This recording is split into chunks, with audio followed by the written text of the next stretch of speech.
নিউজিল্যান্ডের জুনিয়র দলের কাছে পাকিস্তানের হারে হতাশ রমিজ রাজা। নিউজিল্যান্ডের জাতীয় দলের তারকা ক্রিকেটাররা ভারতে আইপিএল খেলায় ব্যস্ত, যে কারণে পাকিস্তান সফরে তারুণ্য নির্ভর দল পাঠিয়েছে দেশটির ক্রিকেট বোর্ড। অথচ সেই জুনিয়র দলের কাছেই হেরে গেল বাবর আজমের নেতৃত্বাধীন পাকিস্তান ক্রিকেট দল, যে কারণে সমালোচনা হচ্ছে ঘরে বাইরে। নিউজিল্যান্ডের জুনিয়র দলের সঙ্গে পাকিস্তানের হারকে ভারতীয় সংবাদ মাধ্যম হেডলাইন করেছে, নিউজিল্যান্ডের স্কুল পড়ুয়াদের সঙ্গে পাকিস্তানের শোচনীয় হার। গত রোববার পাকিস্তানের রাওয়ালপিন্ডি স্টেডিয়ামে টস জিতে স্বাগতিকদের প্রথমে ব্যাটিংয়ে আক্রমণ জানায় নিউজিল্যান্ড। প্রথমে ব্যাট করে 4 উইকেটে 178 রান করে পাকিস্তান।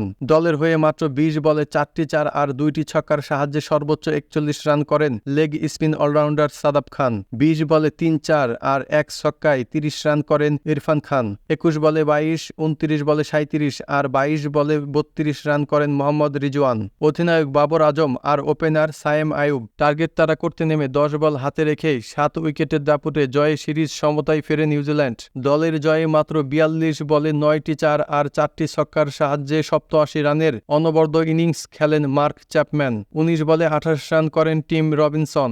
বাবর আজমের নেতৃত্বাধীন দলের এই পরাজয়ে হতাশ প্রকাশ করে পাকিস্তানের বিশ্বকায়জি দলের সাবেক তারকা ক্রিকেটার রমিজ রাজা বলেন, এই পরাজয় আমাদের জন্য বিব্রতকর। নিজের ইউটিউব চ্যানেলে পাকিস্তানের সাবেক এই অধিনায়ক বলেন, পরাজয় ক্রিকেটের একটি অংশ, কিন্তু এই ধরনের পরাজয় কিছুটা নাড়িয়ে দেয়। বিশেষ করে বিশ্বকাপের ঠিক আগের নিউজিল্যান্ড জুনিয়র দলের নিয়ে গড়া দলের সঙ্গে ঘরের মাঠে হার মেনে নেওয়া যায় না। পাকিস্তান ক্রিকেট বোর্ডের পিসিবি সাবেক এই চেয়ারম্যান বলেন, আমরা স্বীকার করি যে টি-20তে যে কারো ভাগ্য পরিবর্তন হতে পারে, কিন্তু 24 ঘন্টার মধ্যে এমন কঠোর পরিবর্তন পাকিস্তানের সুনামের জন্য বড় ক্ষতিকর। কিছু সময়ের জন্য একটি ধারণা তৈরি হয়েছে যে আপনি একটি নির্দিষ্ট দিনে পাকিস্তানের দলের কাছ থেকে কিছু আশা করতে পারেন।